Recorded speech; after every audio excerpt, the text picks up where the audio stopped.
J'ai l'insigne honneur de vous annoncer, au nom du président de la République et de son équipe ministérielle, que le gouvernement du Nouveau Départ a son programme d'action. Adopté avec pour ambition de relancer de manière durable le développement économique et social du Bénin, le programme d'action du gouvernement prend appui sur 3 piliers. Au nombre de ceux-ci, la transformation structurelle de l'économie. Pour cet économiste, une transformation structurelle de l'économie béninoise doit passer par une meilleure lutte contre l'informel qui demeure pernicieux pour le Bénin. Quand on prend par exemple l'informel dominant au Bénin, une transformation structurelle de l'économie béninoise doit quand même aboutir à une réduction considérable de l'informel qui gangrène l'économie de tout point de vue. Le programme d'action du gouvernement s'articule autour d'une volonté puissante de relancer de manière durable le développement économique et social du Bénin, développement qui, selon Gandaro, fera bientôt face à une épreuve.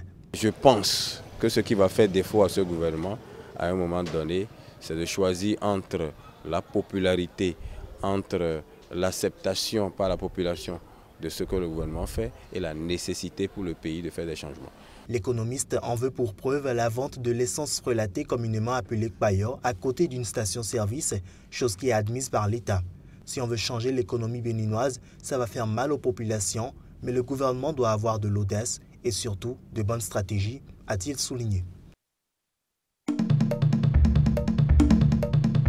Le Conseil norvégien pour les réfugiés s'inquiète des conditions humanitaires qui se dégradent dans la région de Galkayo, au centre de la Somalie, où 85 000 personnes ont été déplacées depuis le début des affrontements il y a 3 semaines. Il y a environ 3 semaines, des combats ont éclaté sur les territoires disputés à Galkayo et ça a continué. Donc, en 3 semaines, environ 85 000 personnes ont été déplacées. C'est un chiffre important. 85 000 personnes ont quitté leur domicile. Il faut dire que pour certains, les difficultés rencontrées sont énormes, une situation qui leur est insupportable. La plupart d'entre eux ont fui vers la brousse autour de la ville, donc nous sommes plutôt inquiets pour eux. Ils sont sans protection, sans eau potable et sans nourriture. Nous rencontrons des problèmes pour les rejoindre, car nous-mêmes rencontrons des difficultés pour y rentrer et certains des travailleurs humanitaires eux-mêmes font partie des populations déplacées. La situation autour de Galkayo est très complexe. Ce territoire est disputé depuis de nombreuses années. Pour la directrice régionale du Conseil norvégien des réfugiés, les initiatives de paix doivent être accélérées de sorte que la prospérité puisse décoller en Somalie et notamment à Galkayo.